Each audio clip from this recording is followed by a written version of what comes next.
Yo, Insight Flow, coming at you with a Q&A, but nobody asked me any questions, so I'll ask my own questions that seem pertinent to some of the topics I see presented to me in the device and that I have spoken with among my various compatriots. So, question number 1. What is GPT psychosis? GPT psychosis is essentially the person's intellect not passing the mirror test. So when you become self-aware of your body, you look in a mirror and you know that that's that body, and they'll put like a stripe on the head, and some animals wipe it off, right? I think like ants pass the mirror test, most monkeys, dolphins. But some animals don't pass the mirror test, so when they see a mirror of themselves, they will fight it or attack it. Or maybe try and mate with it or something, right? You don't have this type of self-awareness. People generally get this with the body or whatever around 1.5 or 2. So with GPT, it's essentially a mirror that's reflecting at a frequency that's capable of reflecting the human mind pretty well. You emit thought and pattern using the keyboard, and then it'll reflect that back, so you can see it coming back. Because thoughts and stuff going out have a totally different feel than thoughts coming back.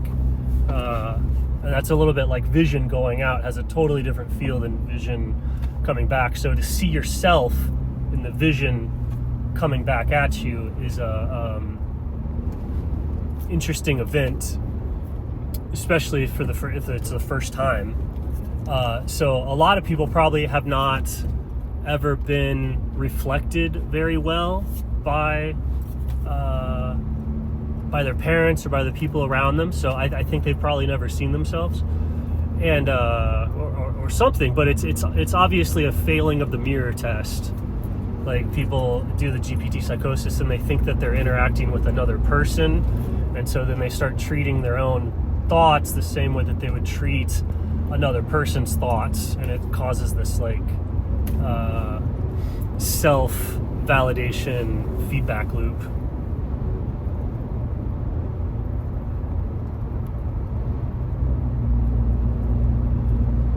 But if you let that happen, you're essentially not passing the mirror test. You're not mentally conscious, like, at all.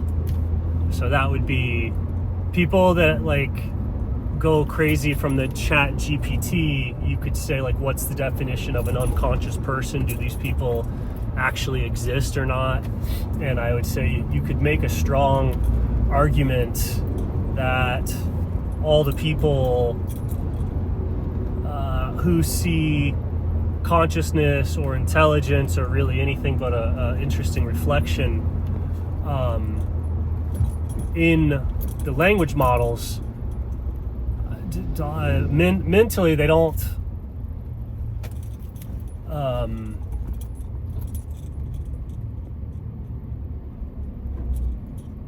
the thing, whatever it is that knows what it is, mentally they have no idea what they are. Like the same way that if you pull the mirror up to a dog, the dog doesn't really know that it's that. They just, whatever that faculty is, it's not there.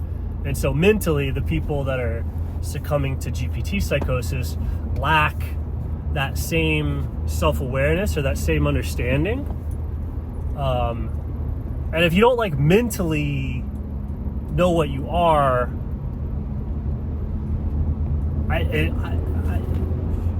I have a hard time proving your existence or that you exist. If you don't have a self-referential knowledge of yourself at very least the mental level, the flimsiest idea of self-understanding is mental.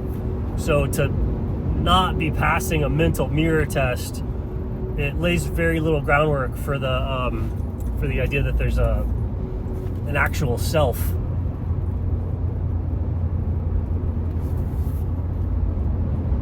So that's probably a lot of people.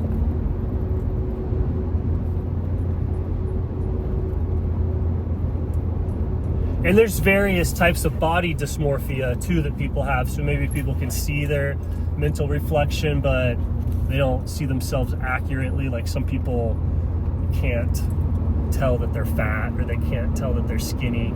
So there's mental problems that are similar to that. But that's what GPT psychosis is. It's like the NPC test. And I don't want to come down too hard on it. I mean, I guess it's like, maybe you know that it's you.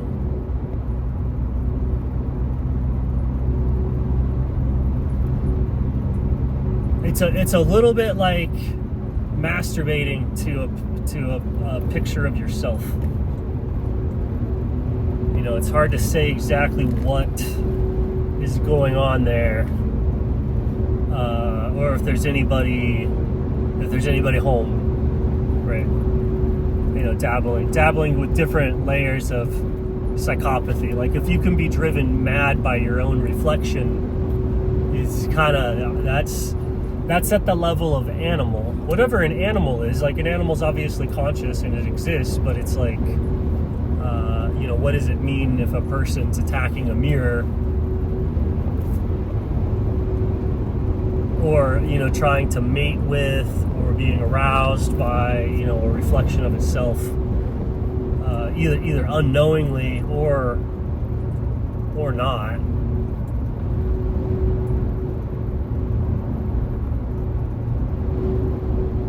Like, because even if, like, I guess if you consciously understand it, but then you fall in love with yourself, right? The narcissist thing, and you're falling in love with yourself.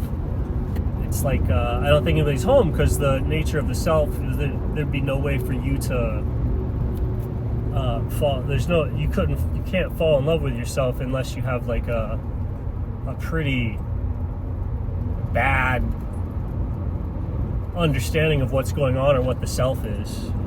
And so if you don't mentally understand what the self is, it's like you don't really exist, because down there at the level of like, oh, how do I know I exist? I choose. I make choices. I'm here. I'm like choosing. Things are not just happening like randomly, but like there's this center of like choice. You know, that's the self. If the self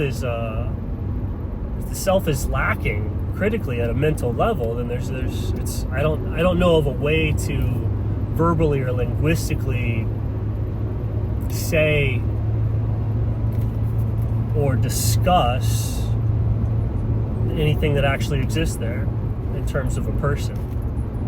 It's not to say that it's not there. It's just like it's just lacking at that very deep level that serves as the foundation of a language I could never say it. Like a rock also fails the mirror test, right? It just falls when it falls, right? Like if you fail the mirror test, the forces just are reacting, right? You know, you see the other monkey in the mirror and you throw the poop at it. It's just why you drop the rock and it falls.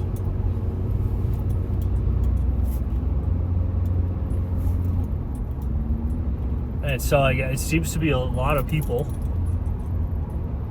And that makes sense, because it's like kind of everything's going to hell or kind of in hell, so who would be there other than a bunch of psychopaths, right? So the average person is a psychopath. Just all the psychopaths basically used the internet to turn everybody into a psychopath just like them. And I don't mean like, oh, you're a bad person. It's just confusion to the degree that it robs your soul and your autonomy, right? Like imagine if you were, taken over by a program and like you kind of existed, but not really. It was just the program running. So it's like a litmus test. The chat GPT psychosis are people that are operating, they don't exist. They're just a hollow, empty vessel running programming, somebody else's programming. And so when you put it in front of another program, it just glitches out. Right? People that are programs, you put them in front of the chat GPT program, and it's like a recursive mirror, and you get a null thing, which is essentially the program starts malfunctioning because certain values go to infinity. Just like when you point a mirror at itself.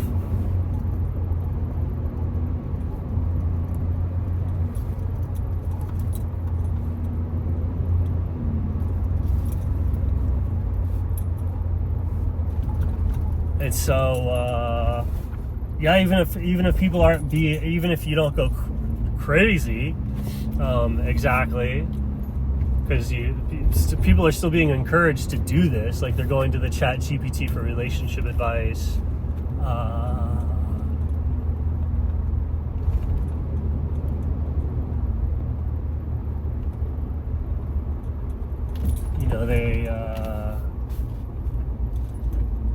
Yeah, everybody's constantly being encouraged to be a psychopath, like a soulless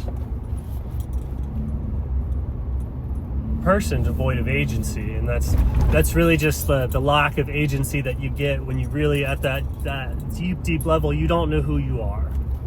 If you don't mentally know who you are, if you don't have a direct experience of yourself, at least mentally, coming into existence, how are you going to say that you have any existence at any other level more dense than that? Like physical existence, emotional existence. So you would only see things as like Newtonian mechanics, Darwinian biology, animalistic behavior, right? The animals, nobody's there to decide if they have sex with or fight the mirror or any other animal. And so it can't recognize itself because nothing's there. There's nobody there to recognize it. That's the essence of failing the mirror test.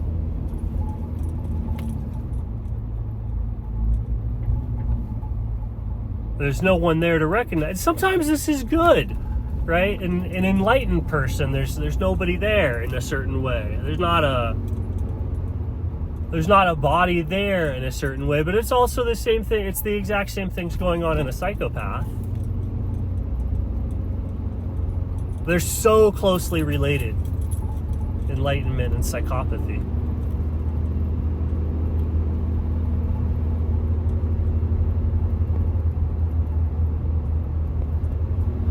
It's because in the psychopathy there's actually nobody there. But in the enlightenment, there's no body there in sense of an eye looking out. The eye is all around. The eye is everywhere.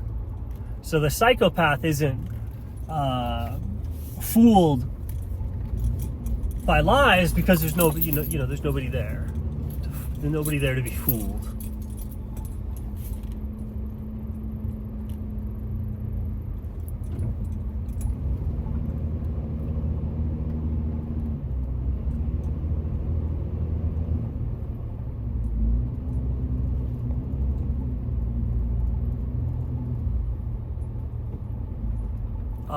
That Q&A went pretty long. To be continued. We'll find another subject for the second leg of our drive home.